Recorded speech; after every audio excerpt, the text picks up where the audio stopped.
Saudara yang diberkati di dalam nama Tuhan Yesus Kristus, bertemu lagi dengan saya, Pendeta Novel Saragi.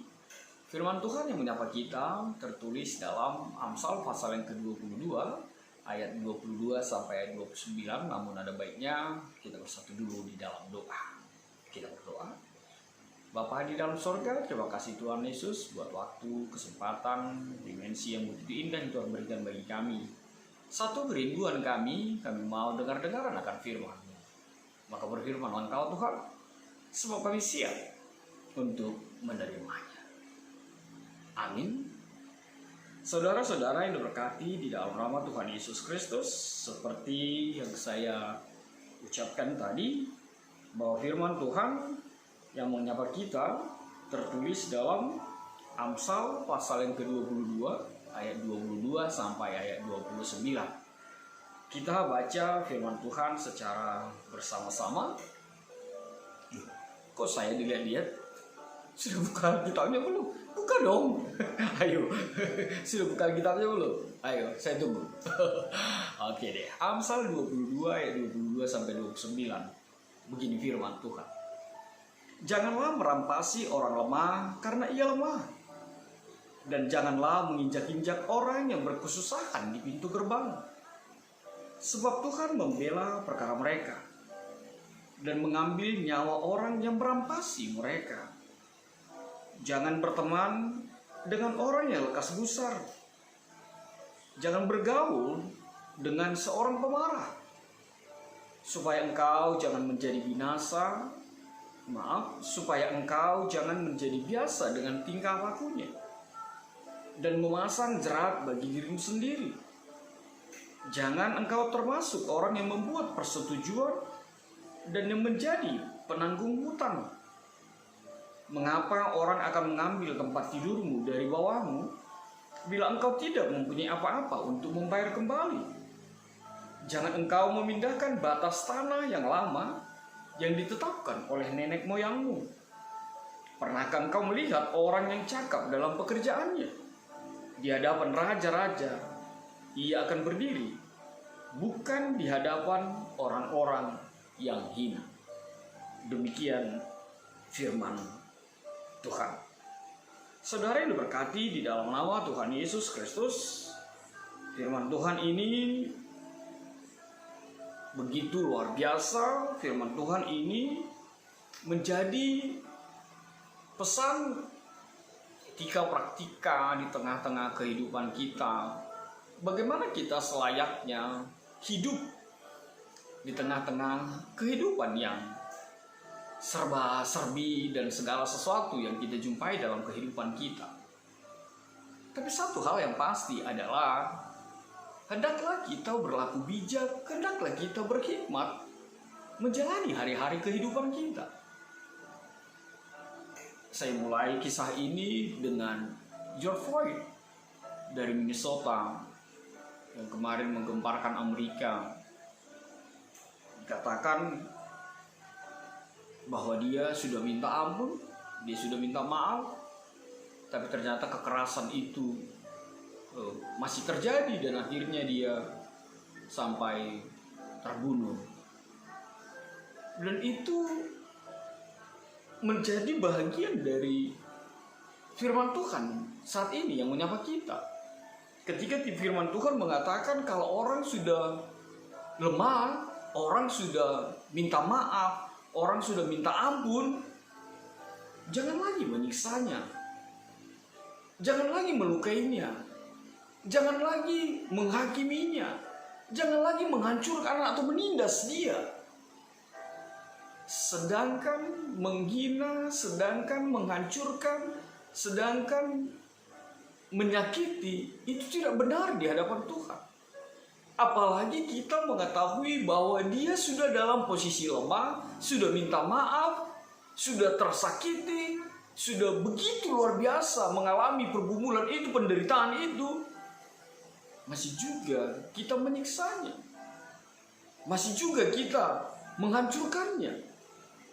Bahkan dikatakan kalau dia sudah lemah, jangan lagi melakukan hal seperti itu.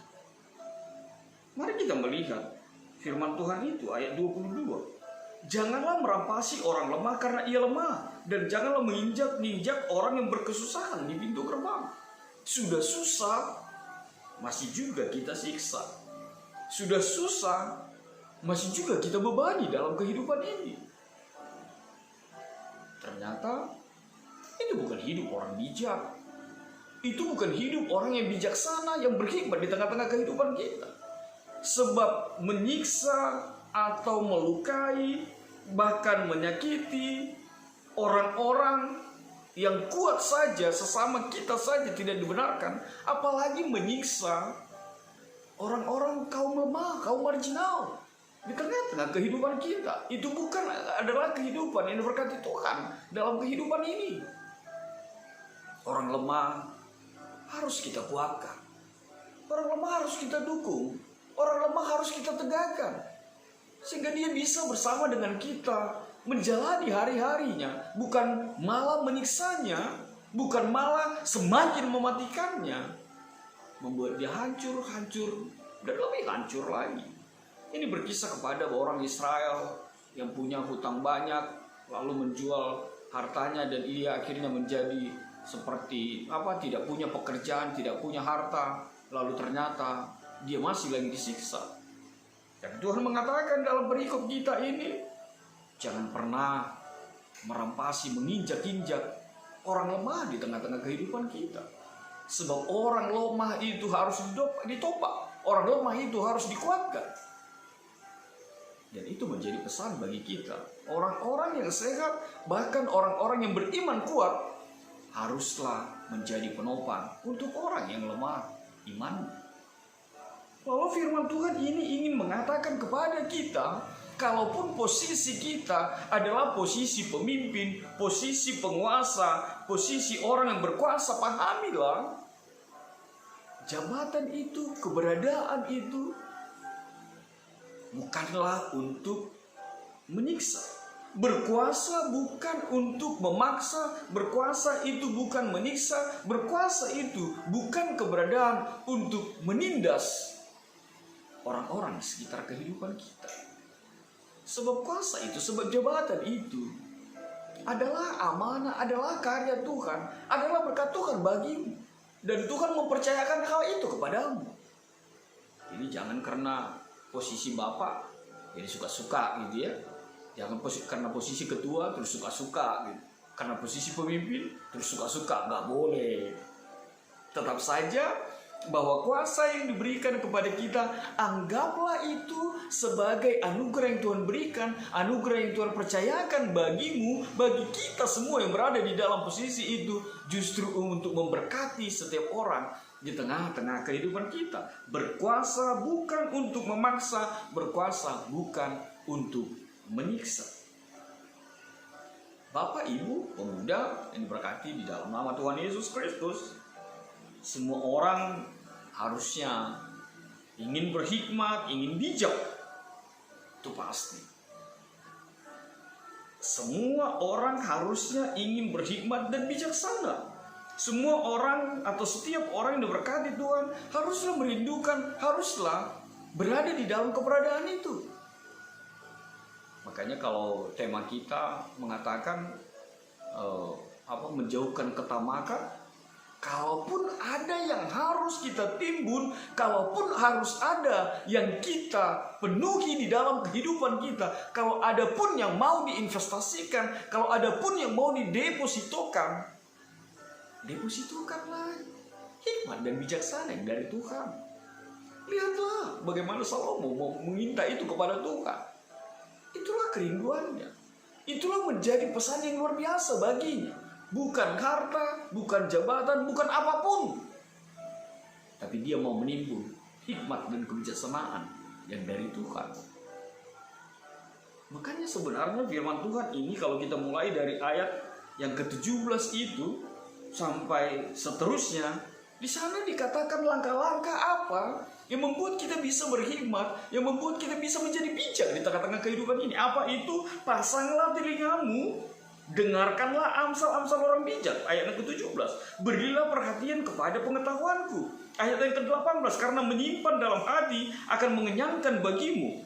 Bila semuanya itu tersedia pada bibirmu, supaya engkau menaruh kepercayaanmu kepada Tuhan. Mau digarisbawahi, memasang telinga, mendengarkan nasihat orang bijak, memberi perhatian kepada pengetahuan, menyimpannya di dalam hati, dan menjadi pribadi yang menaruh kepercayaan kepada Tuhan. Maka kita akan menjadi bijak. Maka bapak, ibu, pemuda akan menjadi bijak. Ketika kita mau mendengarkan, memasang telinga untuk hal-hal yang baik, memasang pendengaran kita untuk kebenaran firman Tuhan, menyimpannya, menggali ilmu pengetahuan, dan menaruh kepercayaan kepada Tuhan, maka hikmat itu akan menguasai seluruh kehidupan kita. Makanya luar biasa sekali. Amsal berapa pasal? Ayo, buka dulu. Ya, 31. Apa artinya itu? Bahwa di dalam sebulan itu ada 31 hari. Itu artinya day by day, every day. Kita harus bijak. Kita harus berhikmat. Dan kita harus tetap menaruh percaya kepada Tuhan, memasang telinga, menyimpan di dalam hati, dan membiarkan Tuhan bekerja seutuhnya di dalam kehidupan kita.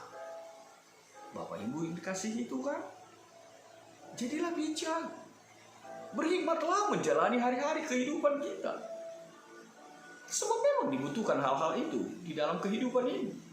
Lihatlah sekitar kita, bahwa masih banyak orang yang tidak lagi berhikmat, orang yang tidak lagi bijaksana. Bahkan ketika situasi yang terjadi di tengah-tengah kehidupan kita, masih banyak saja orang yang masih berkelompok, bergerombol, apa segala macam. Tidak berhikmat, tidak bijak, dan tidak bisa memahami, mendengar dengan baik apa yang dianjurkan, apa yang diharuskan di dalam menghadapi transisi ini. Sehingga masih lagi bertambah korban-korban di tengah-tengah virus corona ini. Lalu apa yang terakhir? Firman Tuhan mengatakan kepada kita, ayat yang ke-29, pernahkah engkau melihat orang yang cakap dalam pekerjaannya? Di hadapan raja-raja ia akan berdiri, bukan di hadapan orang-orang yang hina. Artinya apa? Orang yang berhikmat, orang yang bijak, dia akan besar, dia akan dibanggakan di hadapan orang-orang besar. Bukan saja di tengah-tengah dunia secara umum, tapi dia menjadi besar di depan raja-raja, di depan penguasa-penguasa, bahkan yang terlebih, dia menjadi pribadi yang menyenangkan Tuhan di dalam kehidupannya. Orang cakap yang dimaksud di sana adalah orang-orang yang selalu hidup di dalam hikmat kebijaksanaan yang bersumber dari Tuhan. Milikilah hikmat. Amin. Kita bersama dalam doa. Bapa di dalam sorga, terima kasih Tuhan Yesus buat kebenaran firman. Ajar kami untuk tetap berhikmat, untuk bijak menjalani hari-hari hidup ini. Terima kasih Tuhan, sebab kami teramat percaya bahwa Engkau Tuhan selalu hadir menjadi kekuatan dalam hidup kami. Sebab kami mau mendengar, menyimpan firman-Mu, hidup di dalamnya, dan tetap menaruh kepercayaan kepada Tuhan saja. Dalam kasih-Mu Tuhan kami berdoa dan mengucap syukur. Enyahkan Tuhan virus corona. Amin.